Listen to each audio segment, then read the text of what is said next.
क्या आपने कभी सोचा है कि जिन पटाखों को हम फोड़ते हैं उन्हें किन चीज़ों द्वारा बनाया जाता है? क्या आप सभी ने ऐसे आइलैंड के बारे में सुना हो जो समय के साथ साथ गायब हो गया हो, या फिर एक ऐसा ग्रह जहां जीवन संभव हो? Fact number 5। वैसे तो आपने कई आइलैंड देखे होंगे जो कि देखने में बड़े खूबसूरत होंगे, लेकिन मैं दावे के साथ कह सकता हूँ आपने अभी तक ऐसा आइलैंड नहीं देखा होगा कि जो चल सकता है या फिर गायब हो सकता है। ऐसा ही एक आइलैंड सन 1700 में मैक्सिको के गल्फ बीच पे पाया गया था, और इस आइलैंड की खोज के बाद इस आइलैंड का नाम इस्ला बर्मेजा आइलैंड रख दिया गया था। यह आइलैंड मैक्सिको से लगभग 200 मील दूर है, इसीलिए मैक्सिको ने इस आइलैंड पर कब्जा कर लिया क्योंकि उसे यह लगता था कि यहाँ खनिज और तेल का भंडार मिलेगा। हालांकि मैक्सिको के सपने पे पानी तब फिरा कि जब 2009 में यहाँ पर लोग आइलैंड को देखने गए और वो वहाँ नहीं मिला। हालांकि इसकी मिसिंग रिपोर्ट भी लिखाई गई और काफ़ी जांच भी की गई, लेकिन उसका कोई परिणाम नहीं निकला। हालांकि कुछ लोगों का मानना यह है कि इस आइलैंड की मिसिंग पे अमेरिका का बड़ा हाथ था, लेकिन इसका कोई प्रूफ नहीं मिला।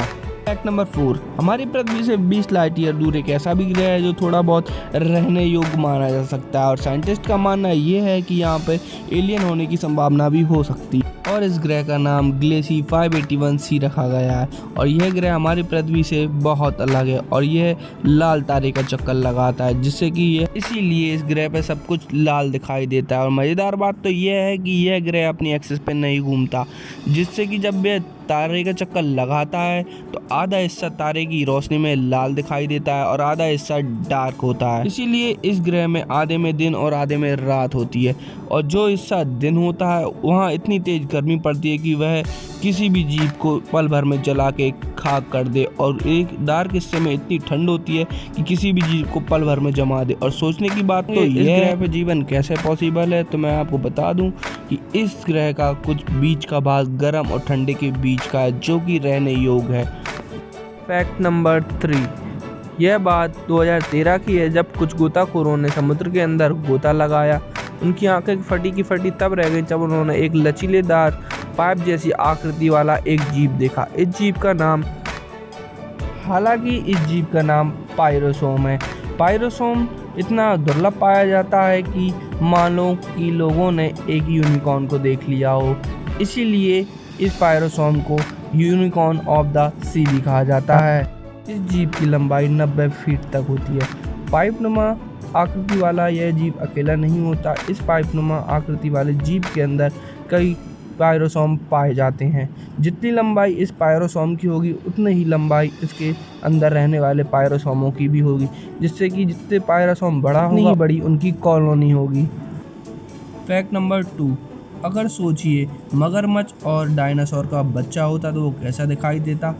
कैप्रोसोरस एक दिखने में तो यह जीव एक बड़े मगरमच्छ की तरह दिखाई देता है, लेकिन इसकी टांगें एक डायनासोर की हो गई थी। हमें तो शुक्र मनाना चाहिए कि नेचर ने मगरमच्छों को डायनासोर जैसी तेज रफ्तार नहीं दी, नहीं तो आप खुद ही सोच सकते हैं कि क्या होता। नंबर 1। दोस्तों, आप सभी ने पटाखे की आवाज़ तो सुनी ही होगी, और सुनी कि क्यों ना, आपने तो इसे दिवाली पे चलाया भी होगा।